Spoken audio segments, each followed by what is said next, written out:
Que faut-il pour relancer une société à partir de zéro absolu? En 1945, l'Allemagne a été confrontée à ce défi précisément. La monnaie ne valait plus rien, les rayons étaient vides, l'avenir était incertain. Les Allemands appelaient cela leur zéro. Un effondrement si total que la vie normale devait être reconstruite à partir de rien. Voici à quoi ressemblait ce lendemain pour les Allemands ordinaires. La cessation des hostilités en mai 1945 n'a pas apporté de soulagement immédiat. Elle a apporté une nouvelle réalité, celle de devoir naviguer dans un monde réduit en poussière. Pour le civil allemand, le premier défi était simplement de se déplacer à travers un paysage transformé et dangereux. Des villes comme Berlin offraient des scènes de dévastation profonde où des quartiers entiers s'étaient effondrés en montagnes de gravats. Les rues étaient souvent impraticables, encombrées de débris provenant des bâtiments bombardés, des bâtiments et les vestiges d'une infrastructure militaire effondrée. La structure de base d'une ville moderne, canalisation d'eau, réseau électrique, système d'égout, était presque totalement inexistante. Cette destruction dépassait largement le cadre architectural. Elle était profondément psychologique. Les gens sortaient des caves et des abris pour découvrir un monde où chaque repère familier avait disparu, créant un profond sentiment de désorientation et de perte. L'environnement physique qu'ils habitaient désormais était un rappel constant et visible de l'échec total de l'État nazi qui avait promis un Reich de 1000 ans. La navigation dans ce nouveau paysage était un exercice quotidien de mémoire et de danger. Alors que les individus tentaient de retrouver le chemin des points d'eau ou de distribution en se fiant uniquement à leurs souvenirs, l'ampleur des décombres était stupéfiante. Les premières estimations indiquaient qu'à travers l'Allemagne, 14 milliards de pieds-types de gravats devaient être déblayés, Berlin ayant subi des dégâts particulièrement dévastateurs à cause des 50 000 tonnes d'explosifs largués pendant la guerre.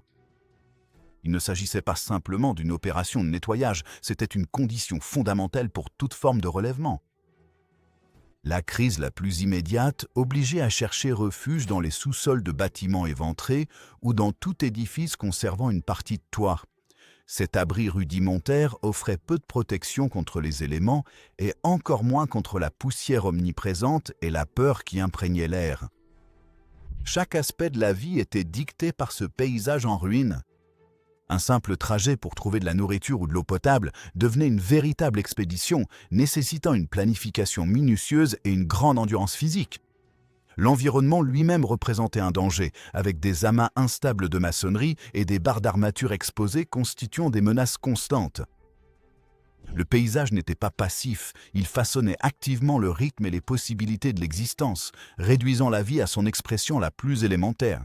Les préoccupations liées à l'abri posaient les bases de l'immense tâche de déblaiement et de reconstruction qui allait occuper les 5 années suivantes et définir le caractère de la nation naissante d'après-guerre. L'ampleur du défi était sans précédent, exigeant un effort collectif né de la pure nécessité. Au milieu des ruines, les mécanismes fondamentaux de la survie se sont complètement grippés.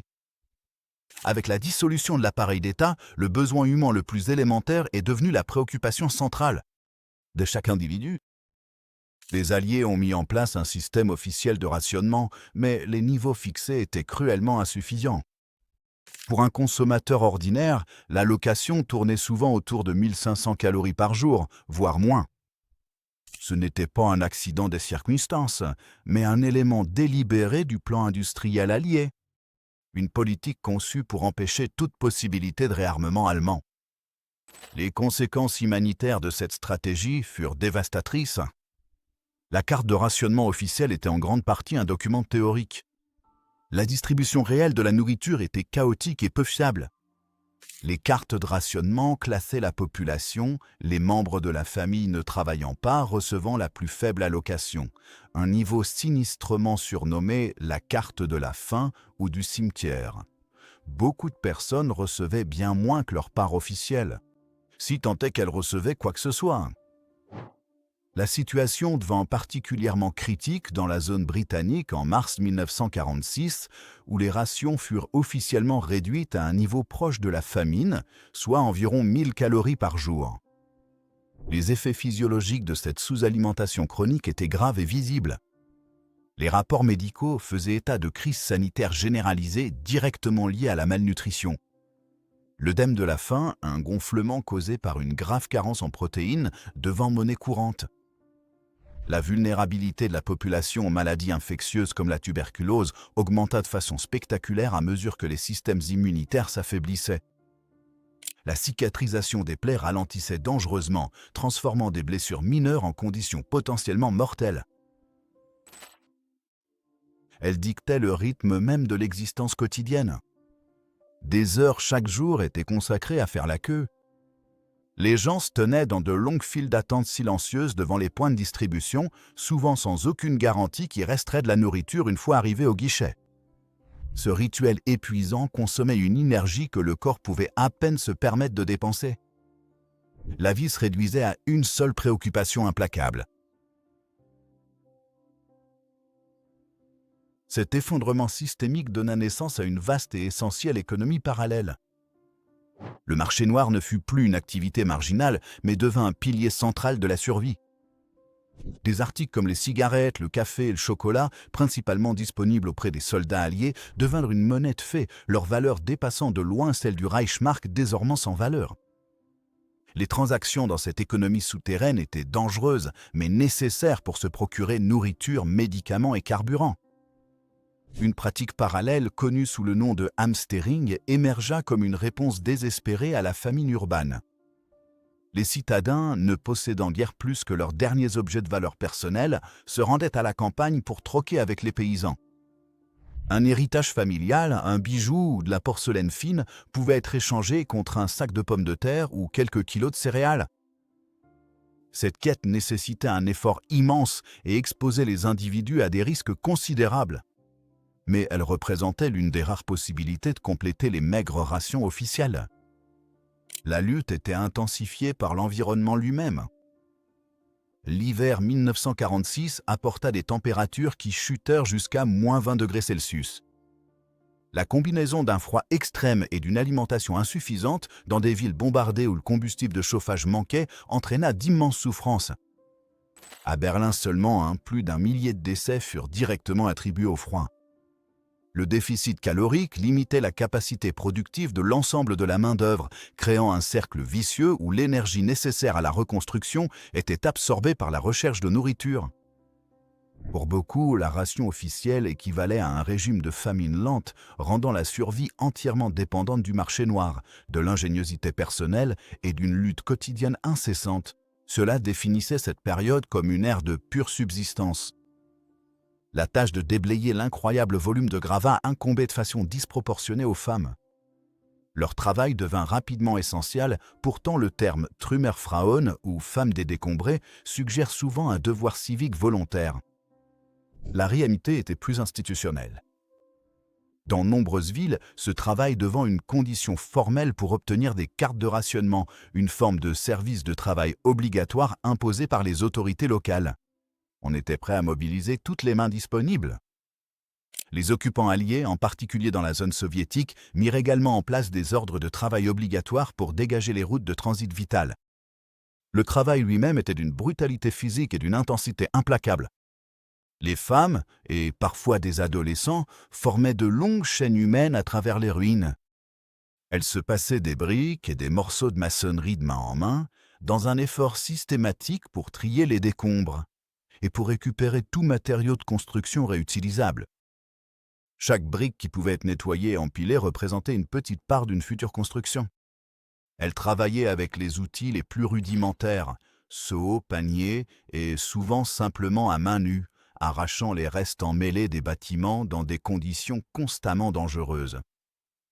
Des amas de décombres instables? Des poumons abîmés?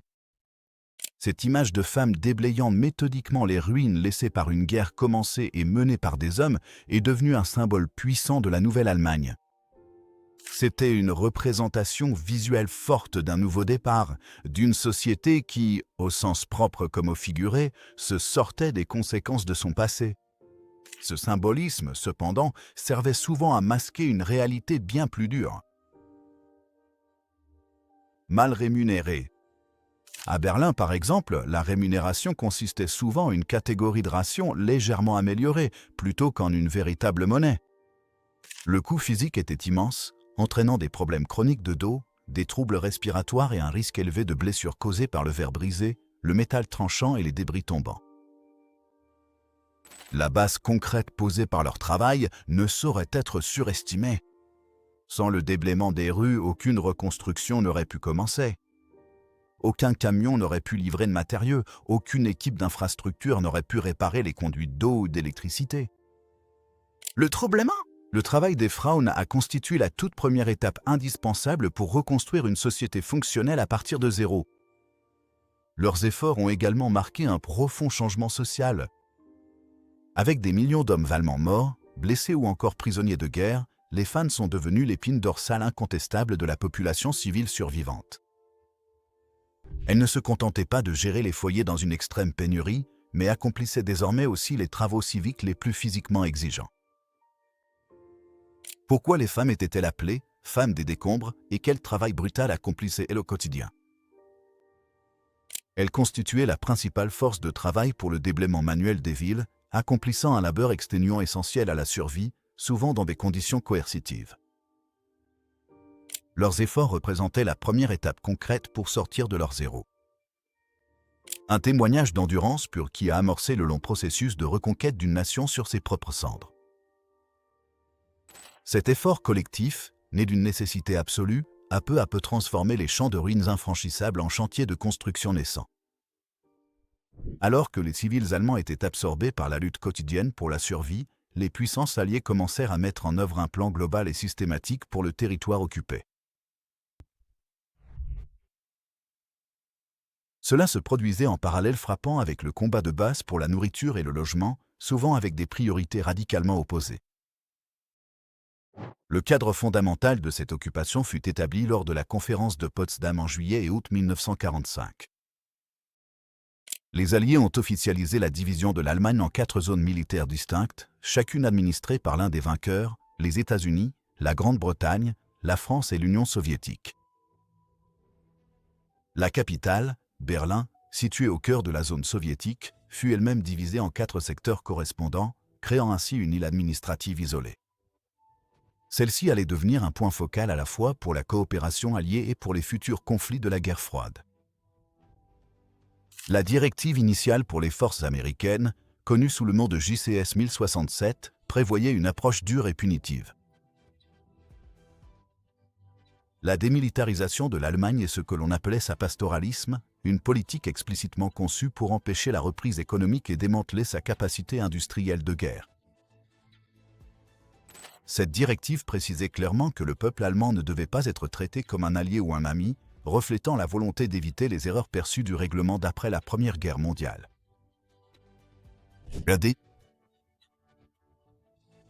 Mais cette approche garantissait également que la crise humanitaire sur le terrain serait prolongée et sévère. Un pilier de cette politique était l'ambitieux programme de dénazification.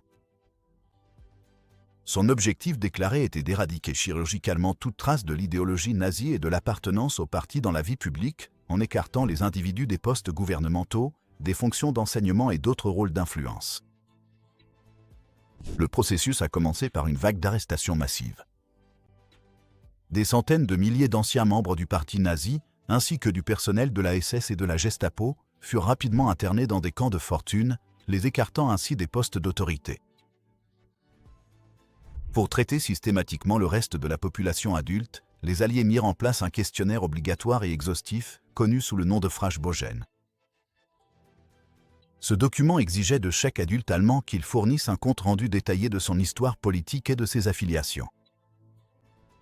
Les réponses étaient ensuite utilisées pour classer les individus dans l'un des 5 groupes distincts, grands coupables, coupables, coupables mineurs, suiveurs et personnes exonérées. Cette machine bureaucratique était censée fournir un cadre légal et moral pour juger la complicité, mais sa mise en œuvre fut immédiatement submergée par l'ampleur de la tâche.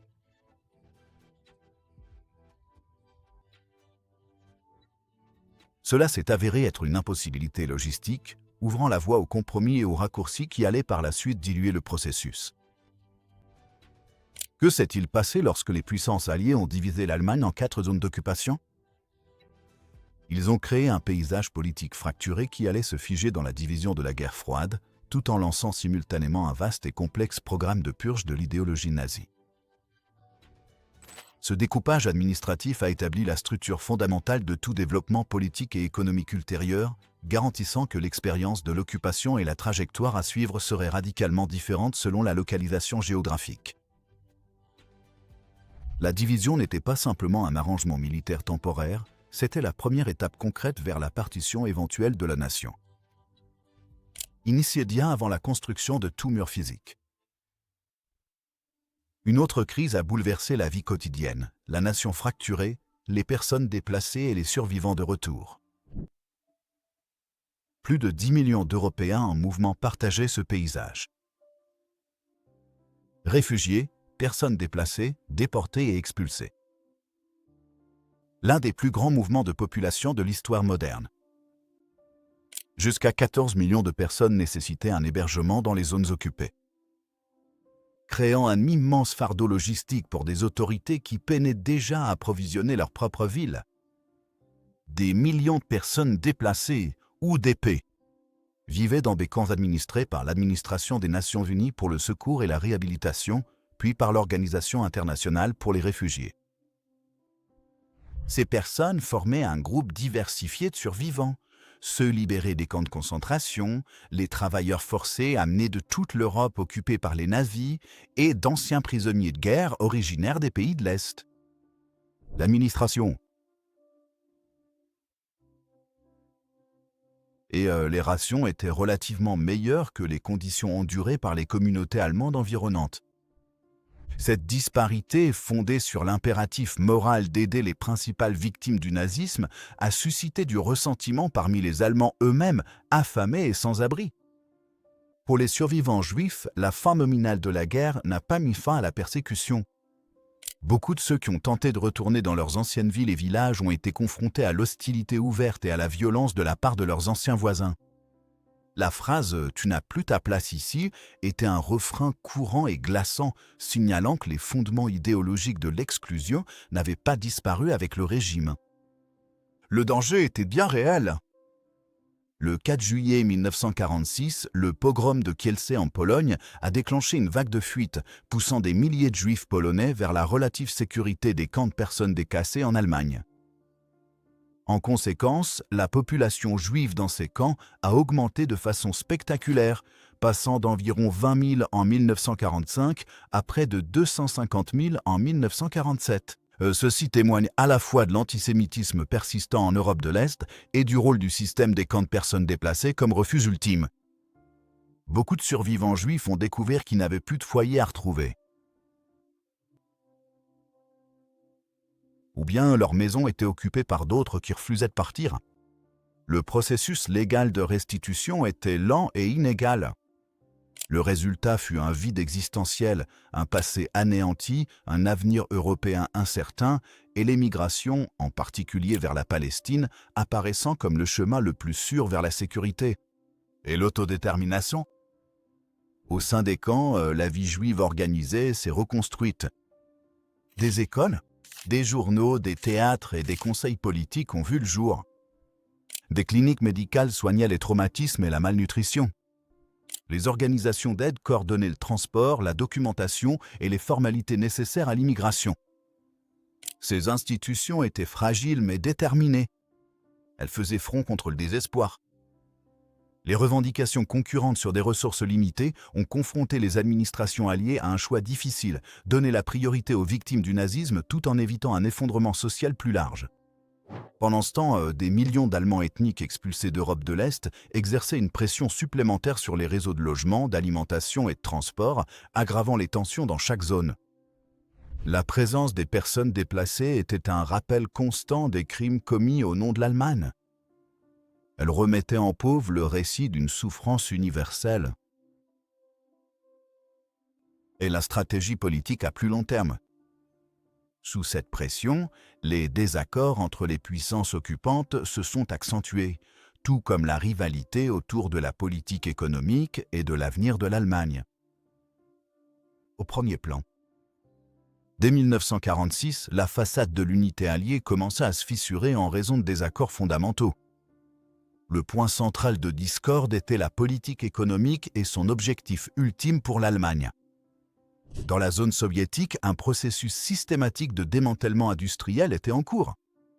Des usines étaient démontées et des réseaux ferroviaires entiers arrachés pour être expédiés vers l'Est en tant que réparation de guerre. Cette politique visait à extraire une valeur maximale pour l'économie soviétique tout en paralysant simultanément le potentiel de guerre futur de l'Allemagne, mettant ainsi en œuvre le pastoralisme exigé par les premières directives alliées. Le résultat fut la désindustrialisation délibérée de la zone orientale, assurant sa faiblesse économique à long terme. Leur position initiale punitive, incarnée par la directive sévère JCS 1067, fut réévaluée à la lumière de la crise humanitaire croissante. Le coût de l'administration d'une population affamée et déstabilisée devenait intenable. De plus, le calcul stratégique était en train de changer. La confrontation naissante avec l'Union soviétique, qu'allait bientôt se formaliser sous le nom de guerre froide, a entraîné un changement radical d'approche. La nouvelle priorité n'était plus la punition, mais la stabilisation. Une Allemagne de l'Ouest prospère était désormais considérée comme un rempart nécessaire contre la propagation du communisme. Ce pivot stratégique a conduit à une action décisive. En janvier 1947, les zones britanniques et américaines ont fusionné économiquement pour former la bizone, ou Vereinigtes Wirtschaftsgebiet. Il ne s'agissait pas d'une union politique, mais d'une intégration économique complète qui a créé un marché plus vaste et plus viable. Cela représentait un défi direct à l'autorité soviétique et constituait une reconnaissance de facto claire qu'une Allemagne unifiée, administrée par les quatre puissances, n'était plus un objectif politique réaliste. La création de la Bison fut l'étape administrative cruciale vers l'établissement éventuel d'un État ouest-allemand. La réaction soviétique fut immédiate et prévisible. Ils interprétèrent la Bison comme un acte hostile destiné à diviser définitivement l'Allemagne. En représailles, ils ont accéléré la soviétisation politique et économique de leur propre zone, renforçant le contrôle et avançant dans la création d'un État socialiste centralisé aligné sur Moscou. Les philosophies économiques divergentes devinrent alors clairement institutionnalisées. À l'Ouest, des responsables comme le directeur économique Ludwig Erhard commencèrent à jeter les bases d'une économie sociale de marché. À l'Est, le modèle était celui de la propriété d'État et de la planification centrale. À Berlin, la commandanture alliée quadripartite, qui était censée gouverner la ville conjointement, devint un forum de désaccords constants et de plus en plus amer. Son autorité s'affaiblissait chaque jour à mesure que chaque puissance poursuivait son propre agenda dans son secteur. Un microcosme de l'occupation plus large devint le point central de ce nouveau conflit. Pourquoi les alliés occidentaux et les soviétiques ont-ils commencé à traiter leur zone de manière si différente? Des désaccords fondamentaux sur la politique économique et l'émergence de la guerre froide ont conduit à une séparation pragmatique, l'Ouest privilégiant la reprise et l'Est l'extraction et la soviétisation. Cette divergence stratégique signifiait que l'expérience de leurs héros aurait deux issues très différentes, consacrant une division qui durerait des décennies. La stagnation économique était principalement causée par le Reichsmark sans valeur, car personne ne voulait vendre de marchandises contre une monnaie qui n'avait aucune valeur, ce qui entravait tout commerce et toute activité. Cela allait bientôt forcer la main de l'Ouest vers une intervention économique encore plus radicale. Au milieu du chaos écrasant de l'occupation et de la survie, les Alliés ont lancé une expérience prudente de réhabilitation politique. Reconnaissant que la démocratie ne pouvait pas être imposée uniquement depuis les quartiers généraux militaires, ils ont autorisé l'activité politique au niveau local le plus bas possible. Il s'agissait d'une stratégie délibérée visant à cultiver des habitudes démocratiques à partir de la base, en commençant par les besoins immédiats et concrets des communautés individuelles. Le gouvernement militaire britannique, à travers son administration spécialisée et sa branche de gouvernement local, était particulièrement méthodique. Leurs officiers ont encouragé et supervisé la formation de conseils municipaux dans les villes et cités de leur zone, offrant ainsi un cadre permettant aux Allemands de reprendre une certaine forme d'autonomie locale. Ces premiers organes n'étaient pas issus d'élections libres. Les Alliés, méfiants à l'égard de sympathies nazies latentes, nommaient d'abord directement les maires et les membres des conseils. Les critères de sélection reposaient sur deux attributs: un passé anti-nazi vérifiable, souvent attesté par un séjour en camp de concentration ou une détention politique, et une expertise technique avérée. Un ingénieur capable de remettre en marche les pompes à eau valait autant qu'un politicien maîtrisant les procédures civiques. Les premières missions confiées à ces conseils étaient d'une brutalité pratique, très éloignée de la haute politique.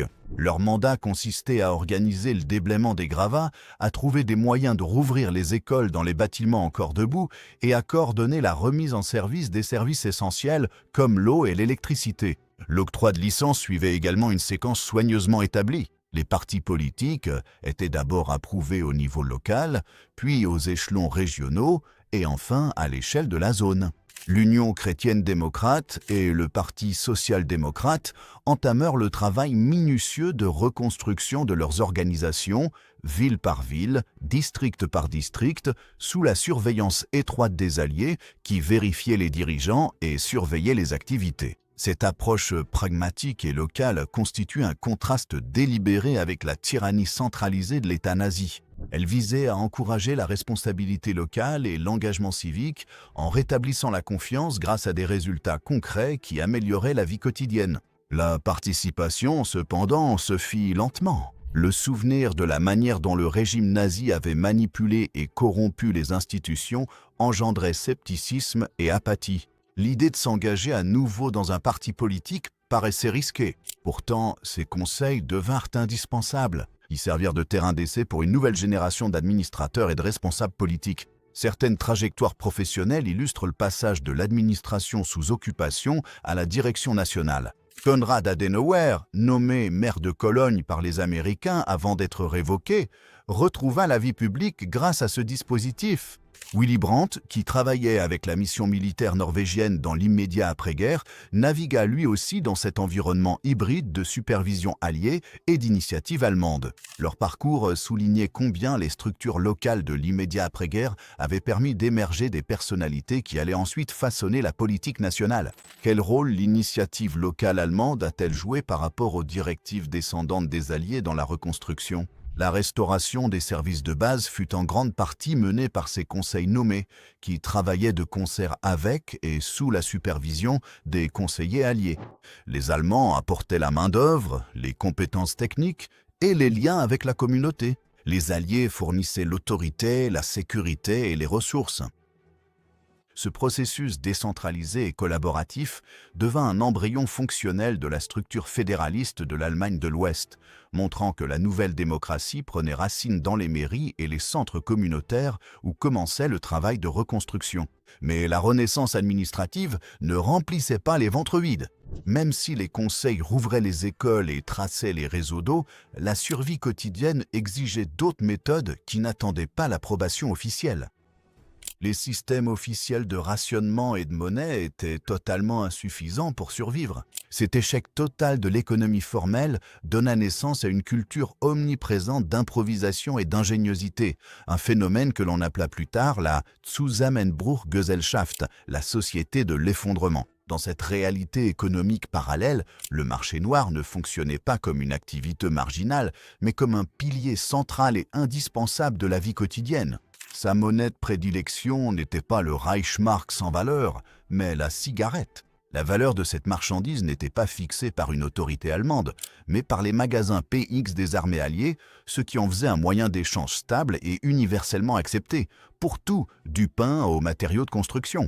Le troc devint le mécanisme fondamental du commerce. La transaction était simple et directe. Un objet de famille, un bijou ou un tapis de valeur pouvait être échangé contre un sac de charbon ou un boisseau de pommes de terre. Un service de table en porcelaine complet pouvait permettre d'obtenir une paire de chaussures solides. Ce système ne nécessitait aucune banque et ne reconnaissait aucun prix officiel, seulement le besoin immédiat et désespéré de deux parties. La moralité de l'acquisition fut, elle aussi, redéfinie par la nécessité. Le terme Frinsen entra dans le langage courant, issu d'un sermon controversé du réveillon du Nouvel An 1946, prononcé par le cardinal Joseph Frins de Cologne. Sans approuver explicitement le vol, sa suggestion selon laquelle prendre des biens essentiels comme du carburant ou de la nourriture pour survivre pouvait être justifié par la loi divine, offrit une puissante justification morale à d'innombrables actes de petits larcins commis dans les trains de ravitaillement alliés et les dépôts de charbon. Cet esprit de réutilisation s'étendait à tous les aspects de la vie matérielle. Rien n'était considéré comme un déchet. La soie des parachutes récupérés sur des avions abattus était détricotée puis cousue pour en faire des chemisiers et des robes. Les caisses de munitions en bois solide étaient démontées puis reconstruites en tables et en étagères. Les gravats même que les Trümmerfrauen déblayaient étaient triés avec soin, les briques intactes étant nettoyées et empilées pour être réutilisées dans de nouvelles constructions. Chaque objet était évalué non pas pour son usage initial, mais pour son utilité potentielle dans la crise actuelle. Naviguer dans cette économie informelle exigeait une vigilance constante et reposait fortement sur des réseaux sociaux denses. Savoir qu'il y avait quelque chose à échanger, qu'il y avait besoin d'un objet précis ou qui possédait des informations sur une prochaine livraison alliée constituait une forme précieuse de capital social. La confiance était une denrée fragile et les échanges se faisaient souvent avec une efficacité méfiante. La frontière entre stratégie de survie et criminalité pure et simple était profondément floue. Des actes qui, dans toute société stable, auraient été sans équivoque condamnés comme des vols, étaient requalifiés en stratégie nécessaire, voire justifiée, pour survivre un jour de plus. Cette période d'activité incessante a favorisé un pragmatisme profondément ancré et une méfiance durable envers les déclarations officielles qu'allait caractériser la mentalité allemande d'après-guerre pendant des générations. L'expérience de devoir compter entièrement sur sa propre ingéniosité et ses réseaux sociaux, alors que la monnaie et les systèmes de rationnement de l'État s'effondraient, a engendré une population qui valorisait l'autonomie et considérait l'autorité avec scepticisme. Comment les Allemands ordinaires ont-ils adapté leur stratégie de survie quotidienne face à des pénuries aiguës? Ils ont créé une vaste économie informelle fondée sur le troc, le vol et la réutilisation, où l'ingéniosité et les relations sociales valaient plus que les Reichsmark. La vie est devenue une succession ininterrompue de transactions calculées, un contraste saisissant avec la société ordonnée et contrôlée qui avait été promise puis anéantie par l'Ancien Régime. Chaque interaction a été une négociation, chaque possession un outil potentiel de troc dans un monde où l'économie officielle avait cessé de fonctionner. À mesure que la dénazification dépassait les arrestations de masse initiales, l'ampleur logistique de l'entreprise devenait paralysante. Les Alliés furent rapidement submergés par les millions de questionnaires Fragebogen qui exigeaient un examen individuel. Confrontés à cette impossibilité administrative, les occupants commencèrent à transférer l'ensemble du processus à des tribunaux dirigés par des Allemands, appelés Spruchkammern, ou tribunaux de dénazification, à partir de 1946. Ce transfert, censé encourager la responsabilité allemande, ouvrit en réalité la porte à un large contournement du processus. Le système devint immédiatement vulnérable aux réseaux locaux de faveur et d'influence. Un terme cynique fit son apparition dans le langage courant, le Persilschein, du nom d'une marque populaire de lessive réputée pour rendre le linge plus blanc que blanc. Il s'agissait d'attestations sur l'honneur fournies par des collègues, des amis ou des membres du clergé qui blanchissaient effectivement le passé nazi d'une personne. Un boulanger ou un commerçant local pouvait témoigner qu'un ancien petit fonctionnaire du parti avait agi avec décence, aidant discrètement les autres ou exprimant en privé des doutes sur le régime. Ces certificats devinrent une véritable monnaie d'acquittement, permettant à de nombreuses personnes fortement impliquées d'être reclassées comme de simples suiveurs, voire d'être totalement exonérées. Le processus légaliste, enlisé dans cette masse de paperasse et de témoignages, sanctionnait souvent les petits fonctionnaires, tandis que de nombreuses figures plus en vue parvenaient à échapper à tout examen sérieux. Un problème pratique majeur accéléra cette dilution de la justice. Pour reconstruire physiquement un pays détruit et administrer une société fonctionnelle, les Alliés et les nouvelles autorités allemandes avaient besoin d'expertise. Ils avaient besoin d'ingénieurs pour réparer les ponts, de médecins pour travailler dans les hôpitaux, d'enseignants pour éduquer les enfants et de fonctionnaires expérimentés pour gérer les administrations municipales. La triste réalité était qu'une part importante de cette classe professionnelle avait été membre du parti nazi, souvent simplement comme condition d'avancement de carrière. Un accord tacite et profondément pragmatique fut conclu. Le besoin urgent d'une administration compétente commença à l'emporter sur l'idéal de pureté politique. Cela mena à la réintégration rapide d'innombrables anciens nazis dans des postes essentiels à la reconstruction. La perception publique de la dénazification devint de plus en plus empreinte de ressentiment. Pour de nombreux Allemands déjà confrontés aux difficultés de l'occupation, le processus apparaissait comme une forme hypocrite de justice des vainqueurs. Ce sentiment s'accentua à mesure que la guerre froide se cristallisait. La confrontation naissante avec l'Union soviétique transforma rapidement le calcul géopolitique. Les anciens responsables nazis, dotés de compétences utiles, en particulier ceux disposant de renseignements sur le bloc de l'Est, furent de plus en plus perçus non comme des ennemis à punir, mais comme des atouts potentiels à exploiter. La grande ambition alliée d'une épuration morale et politique en profondeur céda progressivement la place aux exigences pragmatiques de la construction d'un État allié occidental stable et de la lutte contre la menace soviétique.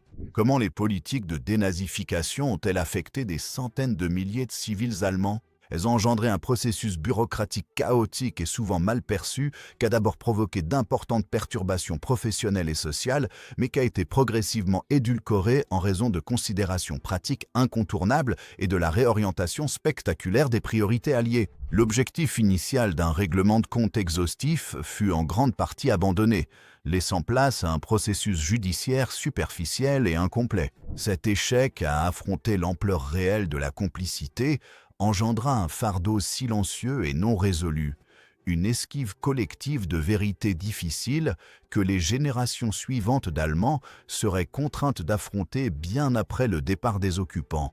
Les tribunaux devinrent un mécanisme de réintégration plutôt que de punition, établissant le précédent selon lequel l'expertise pouvait absoudre les péchés politiques du passé. Parallèlement à la reconstruction physique et à la réorganisation politique, les Alliés furent confrontés à un défi plus subtil. Que faire des vestiges matériels de l'État nazi ? Le paysage était jonché des symboles architecturaux d'une idéologie vaincue, chaque structure posant un dilemme de mémoire et de finalité. La solution ne fut pas uniforme, mais consista en une curation calculée de l'environnement visible, une forme précoce et puissante de politique de la mémoire destinée à façonner la manière dont les générations futures comprendraient le passé récent. Certains sites, en raison de leur immense envergure, défiaient toute démolition simple. Les terrains de rassemblement du parti nazi à Nuremberg, avec leur immense salle des congrès inachevée, furent laissés debout comme des monuments saisissants et délibérés des ambitions grotesques du régime et de son échec final. Leur masse même rendait leur démantèlement impraticable, mais leur état de ruine préservé servait de perpétuelle et silencieuse accusation.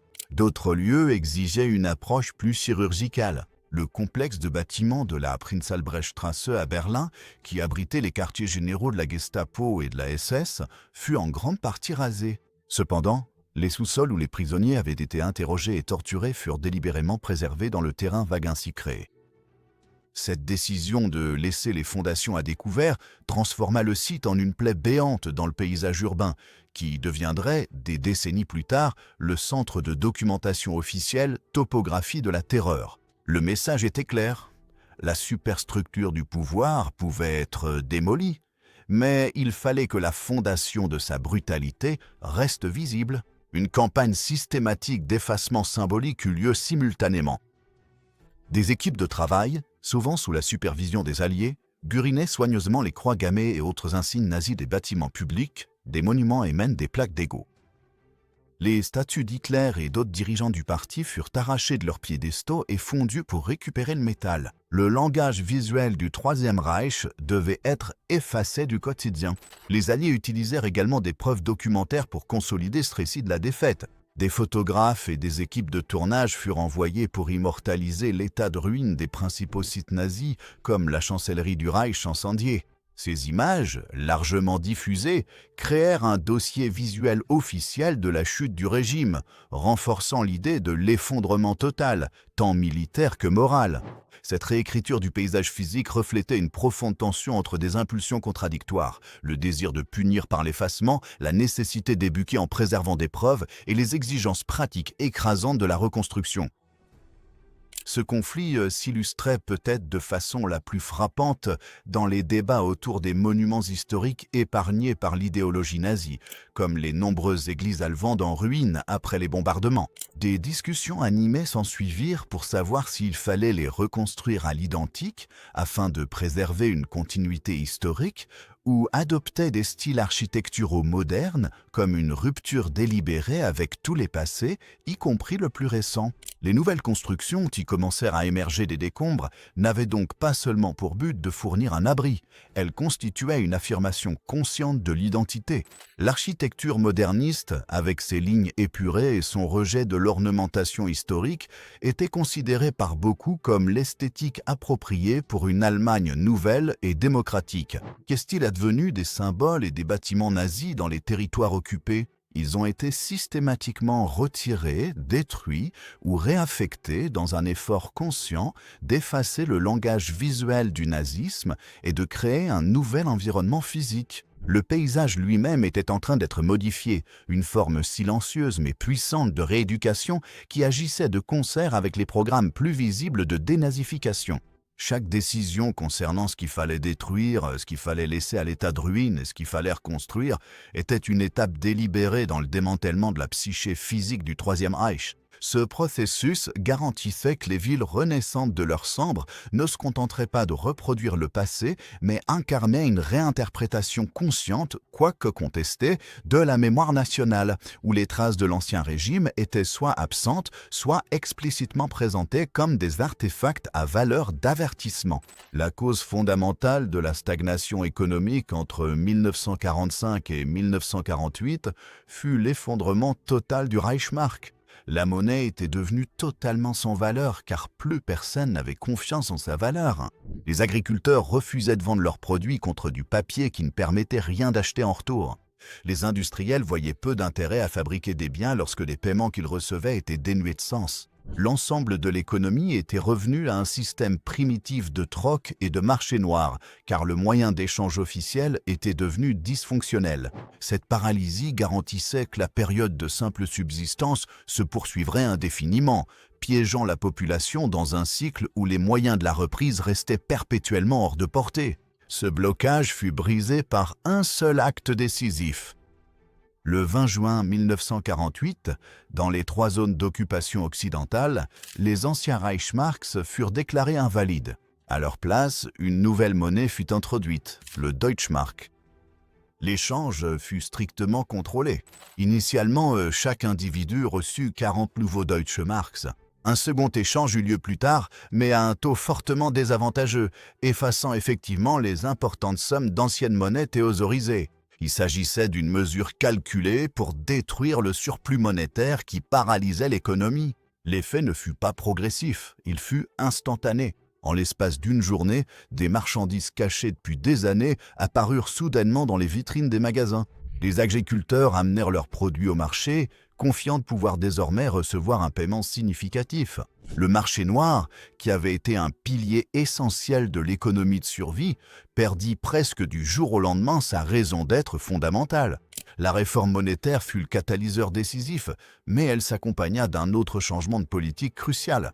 Le directeur économique Ludwig Erhard, défiant les ordres des Alliés, abolit simultanément le contrôle des prix. Cette double action libéra la capacité productive latente de l'économie ouest-allemande. La combinaison d'une monnaie stable et fiable et de la liberté pour les prix d'atteindre leur niveau naturel offrit aux entreprises l'incitation à produire et à investir. L'ère du Wirtschaftswunder, ou miracle économique, venait de commencer. Cela marqua la véritable fin de l'heure zéro pour l'Occident. La période définie par le pillage et la simple survie était terminée, remplacée par la dynamique de la croissance et de la reconstruction. La réforme fut une intervention audacieuse menée d'en haut qui créa les conditions pour que l'énergie entrepreneuriale venue d'en bas puisse s'épanouir. Ce fut aussi un acte profondément politique et clivant. Les Soviétiques la condamnèrent comme une tactique de sabotage délibéré visant à diviser l'Allemagne de façon permanente. Ils considéraient la création d'une sphère économique distincte à l'Ouest comme une menace directe pour leur propre influence et pour le principe du contrôle quadripartite. La réforme créa deux mondes économiques distincts, un Ouest en plein renouveau, adoptant une économie sociale de marché, et un Est encore en difficulté, sous une économie de commandement à la soviétique et le poids persistant des réparations. Le rôle du plan Marshall dans cette reprise est souvent mal compris. Bien que sa contribution financière directe ait été significative, son impact psychologique et le cadre politique qu'il a fourni furent sans doute plus importants. La réforme monétaire qu'il a contribué à rendre possible fut le véritable moteur du changement. Les fonds du plan Marshall ont fourni un capital d'investissement crucial pour la reconstruction de l'industrie, mais c'est la réforme qui a créé l'environnement économique stable permettant à cet investissement d'être efficace. C'est le Deutsche Mark qui a redonné à la population la confiance nécessaire pour participer à nouveau à une économie formelle. Le 20 juin 1948 représente donc la rupture définitive. Ce fut le jour où les alliés occidentaux choisirent la reprise économique et l'intégration à l'Ouest plutôt que la poursuite de plus en plus vaine d'une Allemagne unifiée. La réaction soviétique ne tarda pas, préparant le terrain à une confrontation directe autour de la ville qui symbolisait tout le conflit. La création d'une monnaie viable à l'Ouest a consolidé la division économique qui serait bientôt reflétée par une partition politique permanente. Le parcours depuis les ruines de 1945 avait atteint un point de non-retour, avec deux Allemagnes désormais engagées sur des voies irrévocablement séparées. La réaction soviétique à la réforme monétaire occidentale fut rapide et totale. À peine 4 jours après l'introduction du Deutschmark, le 24 juin 1948, les forces soviétiques coupèrent toutes les voies terrestres et fluviales menant aux secteurs occidentaux de Berlin. Les chemins de fer furent bloqués, l'accès par autoroute interdit, et les barges stoppaient sur les rivières et les canaux. L'objectif de ce blocus était d'affamer les alliés occidentaux pour les chasser de la ville, créant une crise d'une telle ampleur qu'ils seraient contraints d'abandonner leur projet de création d'un État ouest-allemand séparé. C'était une stratégie de siège, exploitant l'isolement géographique de la ville, profondément enclavée dans la zone soviétique, pour forcer une capitulation politique. La réponse occidentale ne fut pas la retraite, mais une opération logistique sans précédent. Les Alliés, principalement les États-Unis et la Grande-Bretagne, mirent en place le pont aérien de Berlin. Il ne s'agissait pas d'une mesure temporaire, mais d'une opération d'approvisionnement à grande échelle destinée à soutenir une ville de plus de 2 millions d'habitants entièrement par voie aérienne. Le défi était immense. Les besoins initiaux étaient estimés à un minimum de 4500 tonnes de ravitaillement par jour, comprenant de la nourriture, du charbon pour le chauffage et l'électricité, ainsi que des machines essentielles. Pour répondre à cette demande, des avions cargo, principalement des C-47 et C-54 américains ainsi que des Dakota et York britanniques, atterrissaient jour et nuit aux aéroports de Tempelhof et Tegel, à Berlin-Ouest. Au plus fort de l'opération, un avion atterrissait toutes les 90 secondes, créant une procession ininterrompue dans le ciel de la ville. Le pont aérien devint une démonstration puissante de la maîtrise technologique et de la détermination occidentale. Il offrait un contraste saisissant avec la stratégie soviétique de la famine. La précision requise était extraordinaire. Les pilotes suivaient des trajectoires de vol méticuleusement planifiées et les équipes au sol à Berlin travaillaient avec une efficacité implacable pour décharger et faire repartir les avions en quelques minutes. L'opération s'est étendue à la construction d'un troisième aéroport, Tegel, bâti en seulement 90 jours par les Berlinois à partir des gravats de la ville détruite. Le pont aérien a également transformé la relation psychologique entre les Berlinois de l'Ouest et leurs occupants. Les aviateurs américains et britanniques n'étaient plus considérés comme des conquérants, mais comme des protecteurs. Ce changement s'est consolidé grâce à des gestes comme celui des bombardiers de raisins secs, ces pilotes qui larguaient de petits parachutes remplis de bonbons pour les enfants de la ville. Le blocus soviétique a échoué. Après 322 jours, n'ayant atteint aucun de leurs objectifs politiques, les Soviétiques ont concédé la défaite et rouvert les corridors terrestres le 12 mai 1949. Le pont aérien, cependant, s'est poursuivi jusqu'en septembre afin de constituer des réserves suffisantes après avoir livré plus de 2,3 millions de tonnes de ravitaillement. Le blocus et le succès du pont aérien ont définitivement modifié le paysage politique. Ils ont rendu la division de l'Allemagne une réalité concrète et ont démontré que les puissances occidentales étaient prêtes à défendre leur zone à tout prix. La décision des Alliés de préserver certains bâtiments datant de l'époque nazie trouve une justification claire dans cet événement. L'aéroport de Tempelhof, une structure monumentale construite par le régime nazi, a été transformée par le pont aérien en un symbole de liberté et de résilience démocratique. Sa préservation était justifiée non pas pour ses origines, mais pour sa nouvelle identité de bouée de sauvetage. La confrontation de 11 mois a mis fin à toute illusion restante de coopération entre les quatre puissances. La ville de Berlin était désormais définitivement la lime de front de la guerre froide, un statut qui la définirait pour les 4 décennies suivantes. L'administration partagée de l'Allemagne était morte, remplacée par une frontière renforcée traversant directement le cœur d'une nation et d'une ville. La rupture politique et économique provoquée par le blocus de Berlin et le pont aérien a rendu la création d'États allemands séparés un fait irréversible. La République fédérale d'Allemagne fut officiellement établie dans les zones occidentales le 23 mai 1949. Sa capitale provisoire fut fixée dans la petite ville apparemment insignifiante de Bohm, en Rhénanie, un choix délibéré pour éviter le poids symbolique et la grandeur en ruine de Berlin. Le cadre constitutionnel du nouvel État, connu sous le nom de loi fondamentale, fut élaboré comme une réplique directe et explicite à la tyrannie centralisée de l'État nazi. Ces principes fondamentaux mettaient l'accent sur le fédéralisme, la démocratie et l'inviolabilité des droits de l'homme. Ce document n'était pas simplement un ensemble de règles, il constituait une protection institutionnelle contre le passé. La réaction soviétique ne se fit pas attendre. Le 7 octobre 1949, la République démocratique allemande fut proclamée dans la zone soviétique.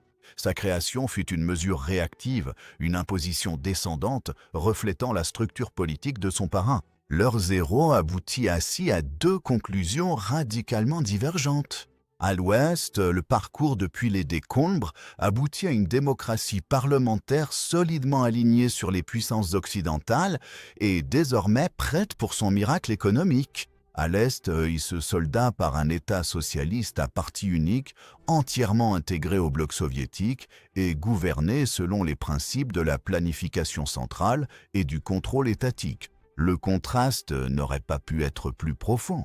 Les fondations de ces 2 États avaient été posées au cours des 4 années d'occupation précédentes. L'approche occidentale, qu'avait prudemment encouragé le développement politique à la base par la nomination de conseils locaux, offrait un cadre prêt à l'emploi pour la République fédérale. Les hommes et les femmes qui avaient géré les services municipaux, organisé le déblaiement des gravats et rouvert les écoles formèrent le noyau d'une nouvelle classe politique et administrative. Leur expérience en matière de résolution pragmatique et locale des problèmes sous la supervision des Alliés a directement inspiré la structure fédéraliste du nouvel État ouest-allemand. La voie suivie à l'Est fut celle d'une imposition intransigeante et défendante, où les structures politiques étaient conçues à Moscou et mises en œuvre par le Parti socialiste unifié. L'expérience collective des années immédiates d'après-guerre, la faim omniprésente, le labeur éreintant du déblaiement des décombres, l'improvisation constante du marché noir ont profondément façonné la culture politique de la jeune République fédérale. Cela a engendré un pragmatisme profondément ancré, une méfiance envers les grandes promesses idéologiques et une valorisation de la stabilité économique par-dessus tout.